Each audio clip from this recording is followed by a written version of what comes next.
Hello everyone, हम लोग physical chemistry के एक सेकंड क्वेश्चन के साथ आज स्टार्ट करेंगे।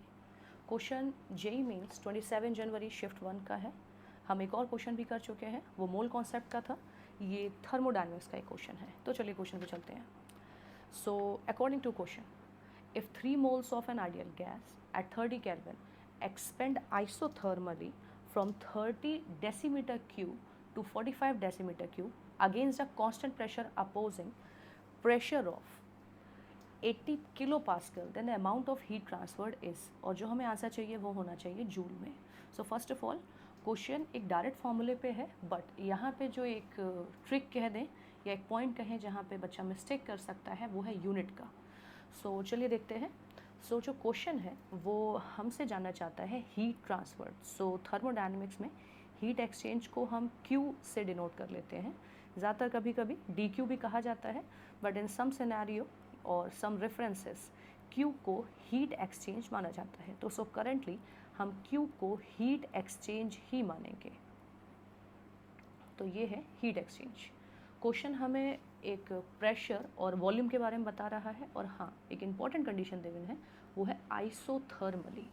आइसोथर्मल का मतलब होता है टेम्परेचर कांस्टेंट। सो इस पर्टिकुलर रिएक्शन या मैं कहूँ प्रोसेस के दौरान टेम्परेचर कांस्टेंट रहेगा, और टेम्परेचर कांस्टेंट रहने का कॉन्सिक्वेंस है कि इंटरनल एनर्जी चेंज हो जाएगा ज़ीरो। जब जब टेम्परेचर चेंज होता है कोई काइनेटिक चेंज नहीं हो सकता है, और ओवरऑल चेंज जो हम सिस्टम के अंदर इंटरनल एनर्जी का लेते हैं वो होता है ज़ीरो, क्योंकि ये आइडियल गैस है।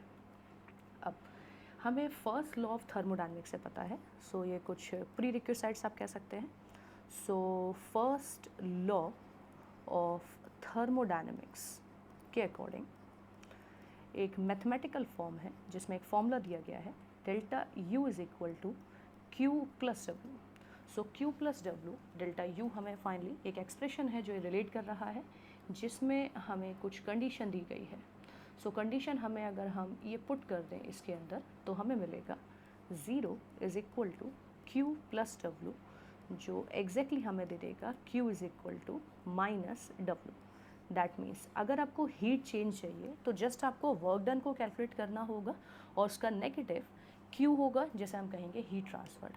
अब हमें क्वेश्चन पे वापस चलना होगा और देखना होगा वर्क डन के लिए हमारे पास क्या क्या इन्फॉर्मेशन गिवन है। सो अगर मैं गिवन इन्फॉर्मेशन के बारे में कहूँ, सो गिवन हमें एक कांस्टेंट प्रेशर है, दैट मीन्स जो एक्सटर्नल प्रेशर है वो कहा गया है 80 किलो पास्कल। सो किलो है, दैट मीन्स हम 10 टू दी पावर 3 करेंगे सो दैट ये SI यूनिट पास्कल में आ जाए। देन वॉल्यूम के बारे में कह रहे हैं, जो इनिशियल वॉल्यूम है वो कही गई है 30 डेसीमीटर क्यूब। मैं आप लोग को बता दूं 1 decimetre cube is equal to 1 litre. That means हम 30 डेसीमीटर क्यूब को 30 लीटर लिख सकते हैं, और जो V2 होगा वो यहाँ पे फाइनल वॉल्यूम कही गई है 45 डेसीमीटर क्यूब। दैट मीन्स ये हो जाएगा 45 लीटर्स। सो हमें वॉल्यूम पता है, हमें प्रेशर पता है। नाउ वी नो दैट हमें एक एक्सप्रेशन पता है, तो जस्ट उस एक्सप्रेशन पे चलते हैं कि वो एक्सप्रेशन हमसे क्या कह रही है और वो एग्जैक्टली होती क्या है। सो हमें एक एक्सप्रेशन पता है, एक्सप्रेशन है वर्क डन की। So work done is equal to minus P external delta V। So P external जो प्रेशर हमें दिया गया है हम उसे पुट करेंगे। सो P एक्सटर्नल होगा 80 into 10 to the power 3, delta V means V2 minus V1।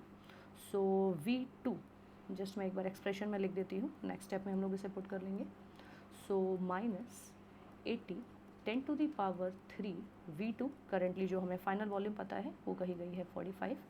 System यहाँ पे अभी एक्सपेंड हो रहा है, सो वॉल्यूम बढ़ी है, चेंज पॉजिटिव ही रहेगा। सो ये आ जाएगा minus 80 10 to the power 3 into 15। But जो ये चेंज आया है ये स्टिल लीटर में ही रहेगा। मैं इसे यहाँ लीटर एक्सप्लिसिटली मेंशन कर रही हूँ क्योंकि हमें ध्यान रखना होगा कि अगर आपको आंसर जूल में चाहिए तो जितनी भी क्वांटिटी आप रख रहे हैं those all should be in SI unit, क्योंकि जूल एनर्जी की SI यूनिट है। सो प्रेशर के साथ कोई प्रॉब्लम नहीं है, प्रेशर ऑलरेडी पास्कल में है, सो इट्स ओके, हमें इसमें कोई चेंज नहीं करना पड़ेगा। बट वॉल्यूम में चेंज नीडेड है क्योंकि वॉल्यूम लीटर में है, तो यहाँ पे हमें चेंज करना पड़ेगा, जिसके लिए मैं यहाँ पे एक रिलेशन लिख रही हूँ। रिलेशन है 1 metre cube is equal to 1000 litres. मैं ये रिलेशन लिख रही हूँ क्योंकि वॉल्यूम का जो SI यूनिट है वो मीटर क्यूब होता है। सो हमें इस लीटर को मीटर क्यूब में चेंज करना है और इसे चेंज करने के लिए जस्ट हमें डिवाइड करना पड़ेगा 1000 से। सो 80 10 to the power 3 multiplied by 15 and divided by 1000। और ये डिवाइड हम कर रहे हैं जिससे हम इस यूनिट को चेंज कर पाएँ मीटर क्यूब में, और वो नीडेड है अगर हमें आंसर SI यूनिट में चाहिए। सो वर्क डन इज़, तो 10 to the power 3 हम यहाँ कैंसिल कर रहे हैं and we are left out with 80 into 15 pascal metre cube, और 1 पास्कल मीटर क्यूब जूल होता है। देन इसे हम थोड़ा स्प्लिट करके, चाहे आप डायरेक्टली मल्टीप्लाई कर सकते हैं, बट इन केस आपको देखने में थोड़ा सा बड़ा लगे तो मैं स्प्लिट कर दे रही हूँ। 5 into 2 30, 30 into 4 आप ऐसे एग्जैक्टली कर लेंगे तो ये हो जाएगा 1200। और क्योंकि ये जूल होता है तो मैं यहाँ पे लिख रही हूँ जूल। तो जो हमें आंसर मिल गया है, तो वर्क डन का आंसर है यहाँ पे हमारे पास, just a minute. So work done is equal to -1200 joule. So ये हमारा फाइनल आंसर है जो वर्क डन का है, बट हमें ध्यान रखना होगा कि हमसे हीट एक्सचेंज पूछा गया है। तो चलते हैं वहाँ पे जहाँ हमने हीट एक्सचेंज के बारे में लिखा है। So let's see, heat exchange हमने यहाँ पे लिखा हुआ है। यहाँ पे हमने कहा था क्योंकि इंटरनल एनर्जी ज़ीरो है, क्योंकि यहाँ गिवन था कि टेम्परेचर कांस्टेंट है, सो इंटरनल एनर्जी ज़ीरो हो चुकी है। Q प्लस डब्लू, और यहाँ से हमें मिल गया था Q is equal to minus W, तो इसको वापस हम लोग वहीं पे पुट करते हैं। तो हम यहाँ लिखेंगे फ्रॉम टू। तो सेकेंड एक्सप्रेशन से हम देख सकते हैं heat exchange is equal to minus of work done, so minus of -1200, तो ये हमें मिल जाएगा +1200 joule, and which is our answer. Question NET का है तो JEE मेंस के स्टूडेंट्स को टाइप करके वहाँ पे लिखना होगा। सो आंसर इज़ 1200, क्योंकि जूल वहाँ पे ऑलरेडी मेंशन है। Thank you everyone for watching.